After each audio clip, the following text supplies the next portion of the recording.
To, co było największym wyzwaniem, było jednocześnie jedną z największych radości tego projektu. To było zrozumienie tego, że sztukę można robić zupełnie inaczej.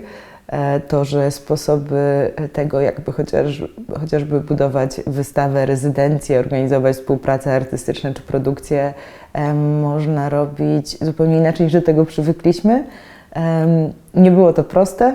Nauczenie się i próba zrozumienia tego, że nasi partnerzy działają w inny sposób, mają zupełnie różne uwarunkowania i sposoby robienia, wymagało zrobienia kroku do tyłu i spojrzenia też na to, co my robimy i co wymyśliliśmy z pewnym dystansem, ale było to też jednym z najbardziej wartościowych elementów projektu. Ja miałam tę przyjemność, żeby pojechać do Tanzanii 2 razy. Za pierwszym razem wybraliśmy się tam razem z Michałem i z gronem osób artystycznych z Europy Środkowo-Wschodniej na te niedługie rezydencje badawcze.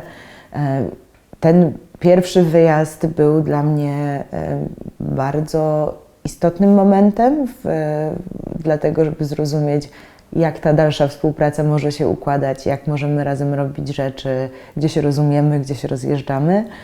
Natomiast ten drugi wyjazd był niezwykle radosnym momentem już powrotu do przyjaciół. To nie był ten pierwszy raz, kiedy próbowaliśmy się jakkolwiek zrozumieć, tylko to był już ten moment powrotu i domknięcia pewnego projektu i zobaczenia tego, co nam się udało wypracować właśnie w Nafasi i z Nafasi.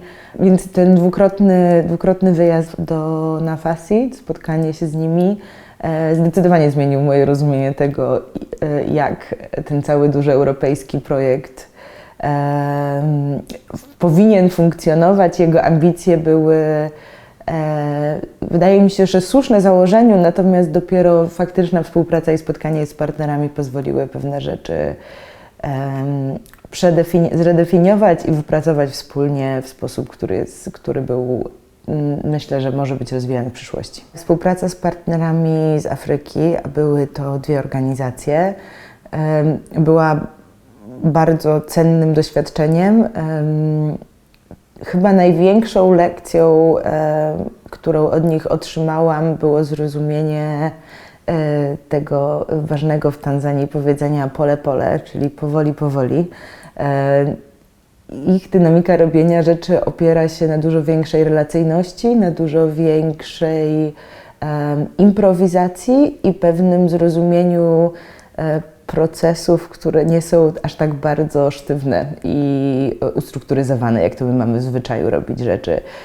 Zrozumienie tego, że należy o projekcie myśleć w sposób dużo bardziej płynny, było bardzo cenną lekcją, którą otrzymaliśmy od Nafasi i naszych partnerów. Próba ułożenia tego projektu tak, żeby był od początku oparty na równej współpracy i wymianie, była jedną z naszych większych ambicji. Tutaj spotkaliśmy się z pewnymi wyzwaniami, które wynikały chociażby z niedostatecznego zrozumienia zaplecza czy uwarunkowań infrastrukturalnych. Skupiliśmy się na wideo.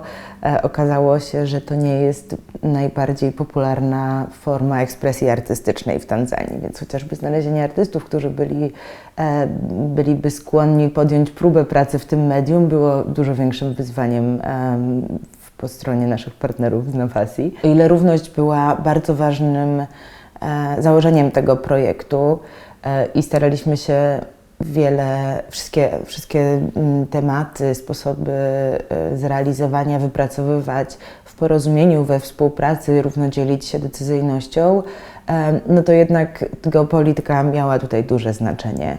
Chociażby kwestia łatwości podróży, żeby naszym partnerom przyjechać do Europy, było to zdecydowanie trudniejszym i absolutnie nierównym wydarzeniem wobec tego, jak łatwo nam było się tam dostać i realizować rzeczy. Więc myślę, że to jest na pewno czynnik, który trzeba uwzględniać przy planowaniu tego typu projektów, że tak bardzo, jeśli zależy nam na tym, żeby te relacje przebiegały równościowo, no to jednak trzeba zostawić więcej przestrzeni i wysiłku i pracy w to, żeby faktycznie chociażby logistykę ułatwić naszym partnerom. Nasza współpraca z NAFASI, która wydarzała się w ramach dużego europejskiego konsorcjum, w którym było wiele państw Europy Zachodniej, od początku opierała się na zrozumieniu pewnej odrębności naszych regionów. Wschodnia Afryka, Europa Środkowo-Wschodnia mają swoją odrębną historię, swoją tożsamość, mają pewne wspólne doświadczenie socjalizmu chociażby. I ten projekt utwierdził mnie w przekonaniu, że szukanie tego typu połączeń poza narracją dominującą z Zachodu, czy tą perspektywą rozumienia współpracy europejsko-afrykańskiej filtrowanej przez były państwa kolonialne, nie jest jedynym sposobem myślenia o takich wymianach. Więc moje rozumienie Europy Środkowo-Wschodniej jako kraju, jako regionu, w którym można z pozycji półperyferii budować wartościowe relacje i współpracę, tylko się wzmocnił dzięki temu projektowi. Wydaje mi się, że każde spotkanie z osobami artystycznymi, ich tworzenie nowej pracy, ich przyjazd, ich wymiany, ich nawiązywanie relacji już są wydarzeniami, które pokazują mi, że ta praca ma bardzo duży sens. Ostatnia wystawa, która odbyła się w NAFASI, która spotkała się z bardzo szerokim, bardzo entuzjastycznym przyjęciem szerokiego grona odbiorców. To było piękne, tłumne wydarzenie. Pierwsza tak duża wystawa wideo czy ruchomych obrazów, która się w ogóle prawdopodobnie w Tanzanii odbyła, pokazuje, że jesteśmy w stanie wypracowywać wspaniałe, nowe, ekscytujące rzeczy, i które mają jak najbardziej sens i wielką wartość. Tym, co jest najcenniejsze w tych wszystkich projektach, które zostają, to są relacje.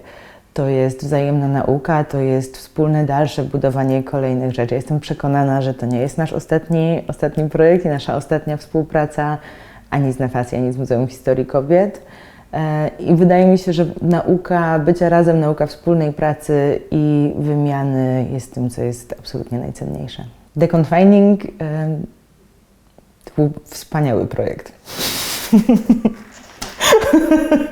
To była, jednym zdaniem, była to jedno z ciekawszych wyzwań kuratorskich, jakie miałam w ostatnich latach, ale również jedna z piękniejszych przygód i bardzo otwierające doświadczenie.